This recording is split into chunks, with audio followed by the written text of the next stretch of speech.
À Rome, non loin de la basilique Saint-Pierre, sur la place des musées du Vatican, se dresse une œuvre du sculpteur italien Arnoldo Pomodoro.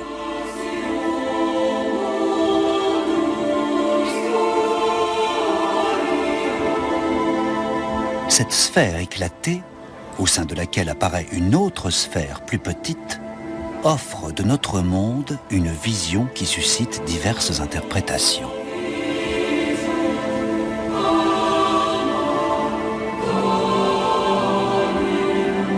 Parmi ces interprétations, il y a celle-ci, ancienne et méconnue, qui relève des géosciences. Notre planète serait en train de grandir.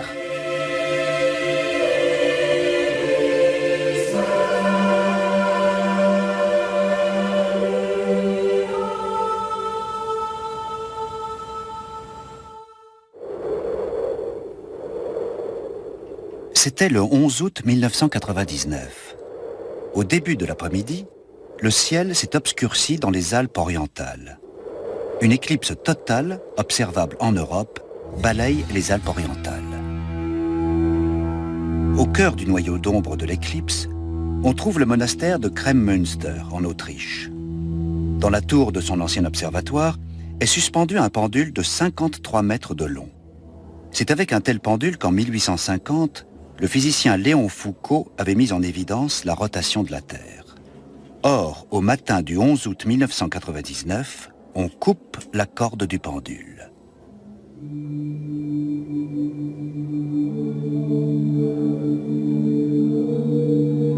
Ce jour-là, une vidéo enregistre le mouvement du pendule. On constate qu'au début, tout se passe comme d'habitude. Le pendule se déplace de 11 degrés par heure dans le sens des aiguilles d'une montre. Mais au bout de 6 heures, après le passage de l'éclipse, l'amplitude du mouvement augmente. Sous le pendule, la Terre aurait-elle tourné plus vite que d'habitude? Le faisceau d'ombre s'est déplacé.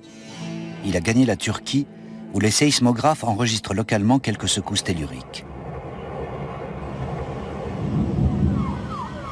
Et quelques jours plus tard, le pays est ébranlé par de graves séismes qui font 20 000 morts. L'éclipse de soleil y serait-elle pour quelque chose? 7 ans après, en mars 2006, une nouvelle éclipse de soleil doit balayer la Turquie. De crainte que ne se répète la catastrophe de 1999, beaucoup s'installent sous des tentes. Un scientifique turc ayant émis l'hypothèse d'un rapport de causalité entre éclipse et séisme est accusé d'alarmisme. Ne s'agit-il que d'une superstition? Et quel lien cela aurait-il avec l'expansion du globe terrestre?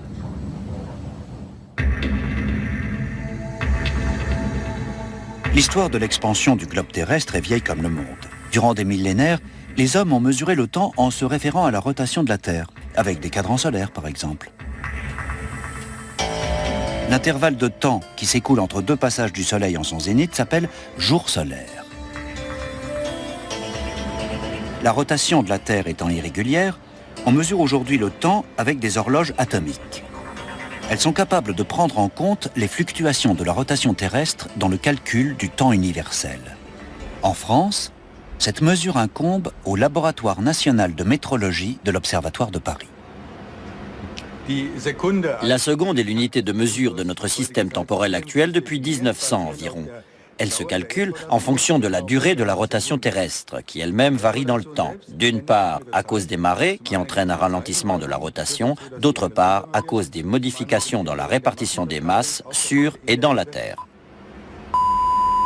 C'est là que se faufile la seconde additionnelle. Au cours des 30 dernières années, il a fallu ajouter un saut de seconde en moyenne tous les 18 mois. Cet ajustement d'une seconde tous les 18 mois représente environ 0,7 secondes sur une année. Quelle incidence cela a-t-il? Cet ancien mouvement d'automate doué de 5 rouages n'est même pas capable de mesurer une durée de 0,7 secondes. Pourtant, en les cumulant, on obtient des résultats étonnants. Des chercheurs ont mis en évidence qu'il y a 900 millions d'années, une journée ne durait que 18 heures. Le professeur Konstantin Mail, physicien, a étudié de près le ralentissement de la rotation terrestre. Et il ne s'intéresse pas seulement au mouvement d'horloge, mais à tout ce qui tourne. Au patinage artistique, par exemple. Au siècle dernier, déjà, les sportifs appliquaient un principe de physique. En faisant sa pirouette, la patineuse ramène ses bras près du corps, déplaçant ainsi sa masse corporelle vers l'axe de rotation et prend de la vitesse. Elle se sert du mouvement cinétique. Pour ralentir, il lui suffit de rouvrir les bras. Ce principe s'applique aussi à la rotation de la Terre. D'après la loi de la conservation du moment cinétique, un ralentissement correspond à un gain de masse, donc à une croissance de la Terre. Pour parler en chiffres, un ralentissement de 0,7 secondes par an équivaudrait à un accroissement de la circonférence de la Terre d'exactement 19 cm par an.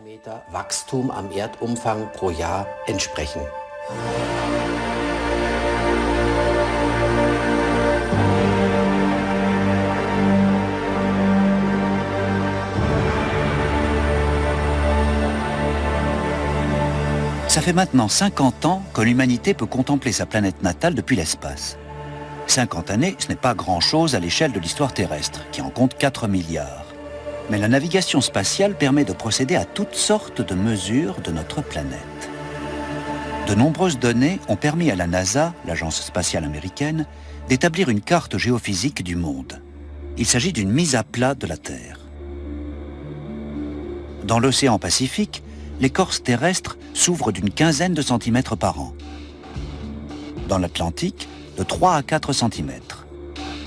La Terre se déchire et de ces déchirures jaillissent des fumées volcaniques. Serait-il vrai que notre planète grandit?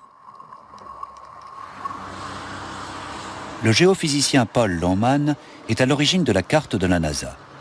Ce partisan de la doctrine actuelle de la tectonique des plaques pense que la Terre a des mensurations stables. Lohmann explique cette théorie à partir de la dorsale de Nazca dans le Pacifique Sud. En se déplaçant vers l'est, c'est-à-dire vers la droite, la dorsale de Nazca rencontre le fossé du Pérou, qui est une zone de subduction. Elle se glisse alors sous l'Amérique du Sud sur une longueur de 4 à 500 km. La subduction, c'est-à-dire le glissement, aurait lieu dans ces profondeurs. Du fait de la dérive, les plaques tectoniques s'écartent l'une de l'autre. Elles entrent en collision avec d'autres plaques, ce qui donne lieu à des tremblements de terre. Le plancher océanique se glisse sous la croûte continentale, il plonge dans le manteau supérieur et il fond dans le magma. Mais peut-on le prouver ? On ne peut pas prouver ce qui se passe à 500 km de profondeur. Mais les tremblements de terre sont nombreux par ici et puissants. Les séismologues peuvent dire quelle faille ou quelle zone de subduction se déplace, dans quelle direction et à quelle vitesse. Les partisans de l'expansion terrestre s'opposent aux partisans de la tectonique des plaques. Cependant, les deux partis s'appuient sur Alfred Wegener. Ces images ont été tournées lors de la dernière expédition de cet explorateur polaire qui mourut dans les glaces du Groenland en 1930. Ce n'est que 30 ans après sa mort que sa conception de la dérive des continents, longtemps tournée en ridicule, a fini par être intégrée à la théorie de la tectonique des plaques. Les côtes sud-américaines et africaines s'emboîtant parfaitement, Wegener en déduit que les continents actuels ont dû former jadis un seul continent, qui se serait ensuite morcelé. Il reconstitue ainsi ce qu'il appelle la Pangrée, un supercontinent unique, sorte de très grande île entourée d'un seul océan.